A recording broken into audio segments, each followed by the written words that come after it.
Alors, le deuxième domaine, c'est la famille.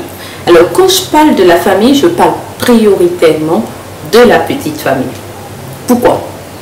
Parce que un entrepreneur debout, c'est pas seulement la santé, c'est pas seulement le business, c'est aussi la petite famille. Ce qui se passe à l'intérieur de cette petite famille. Alors, si vous êtes un homme, vous devez prendre soin de votre épouse et de vos enfants. Si vous êtes une femme, vous devez prendre soin de votre époux et de vos enfants. Prendre soin de comment? Un entrepreneur, à un moment donné, il n'a plus assez de temps et il passe à côté de certaines choses.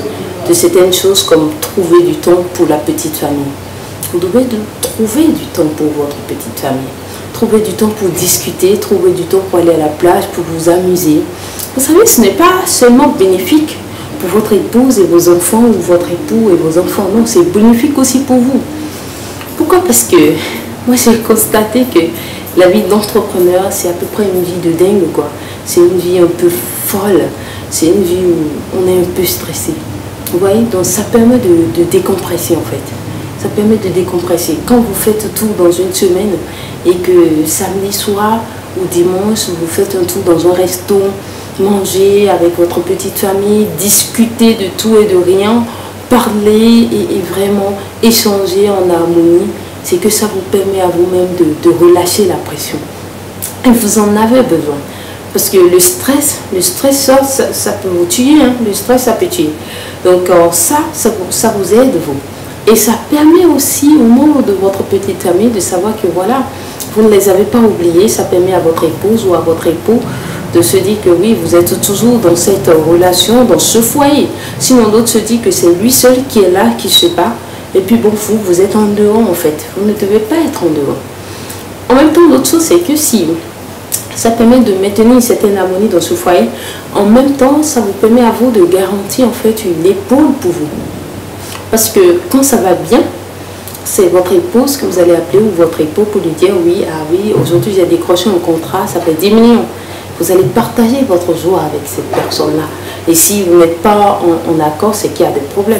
Vous ne pourrez pas. Et quand ça va mal, quand vous avez un problème au bureau, c'est avec cette personne que vous allez partager ça.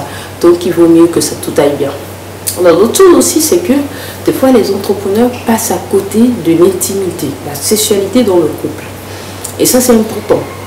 Vous ne pouvez pas dire à votre époux ou à votre épouse que vous êtes off du 1er au 30, c'est-à-dire du 1er du mois jusqu'au 30 parce que vous êtes en train de travailler, vous êtes à fond dessus. Vous ne pouvez pas être off du 1er au 30. Je ne dis pas que vous allez décider avec votre partenaire que ça va être les lundis, ça va être les samedis, ça va être les dimanches, non. Mais entendez-vous quand même pour ne pas être off tout au long du mois, sinon ça va devenir quelque chose. Parce que vous êtes dans un foyer et dans un foyer, ça fait partie des choses qu'on fait. Voilà. Avec son épouse ou avec son époux. Donc ne passez pas à côté de ça. Voilà. Alors l'autre chose aussi, c'est que vous devez apprendre à régler vos problèmes au quotidien. C'est important ça. Apprendre à régler vos problèmes au quotidien. Et apprendre à trouver des solutions. Chez nous, par exemple, il y a quelque chose qui s'est passé avec mon époux. Vous le savez très bien, mon époux, il est un entrepreneur. Moi-même, je suis entrepreneur. Et on travaille même ensemble. Donc, en temps, on était tellement à fond qu'on ne s'était pas encore mariés. Vous voyez? Et quand on voulait se marier, on s'est dit, oui, on va se marier, après on va faire d'enfants, tout ça. Le mode de vie de aller au travail, sortir à 22 h, après à 23 h ou à 0 h, ce n'est pas un mode de vie pour un foyer en fait. Un enfant ne peut pas prendre des hommes dans ce genre de cas. Du coup, on a dit on va commencer par venir tôt. Comme ça, si on est à la maison, oui, si on veut, on peut continuer à travailler. Moi, je vous suggère ça d'ailleurs. Ça vous permet en fait d'être à côté de votre petite famille. Ils savent que papa est là, ou maman est là, mais bon, elle est en train de travailler, mais elle est là. Ou bien il est là et il est en train de travailler, donc il est là, c'est pas un problème.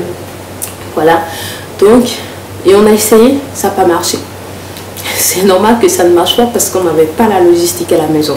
C'est d'ailleurs pour ça qu'on aimait si tant rester au bureau parce qu'on a tout ce qu'il faut, ordinateur, mobilier d'accueil, tout ça. Du coup, on a dû acheter ces choses à la maison, on a dû acheter un peu, un minimum, hein, c'est pas grande chose, un minimum, table, chaise, ordinateur. Bon, souvent on se déplace avec notre ordinateur personnel. Et voilà, on a créé quand même un certain contexte à la maison qui nous permet de travailler au besoin. Donc moi, je vous recommande ça. Ça vous permet de rester à la maison un peu. Et je vous recommande aussi d'être à l'écoute. Vous voyez? Parce que moi, à un moment donné, je ne voulais plus de cette vie-là. Je ne voulais plus de la vie où on reste tellement au dehors et on vient la nuit. Je ne voulais plus de cette vie. D'autant plus que ce n'est pas une vie pour des enfants. Vous voyez? C'est ça en fait. Donc écoutez votre épouse, écoutez votre époux pour actualiser les choses. Vous ne pouvez pas marcher seul. Même si vous êtes entrepreneur, vous ne pouvez pas marcher seul. Vous êtes ensemble et on fait les choses ensemble. Voilà.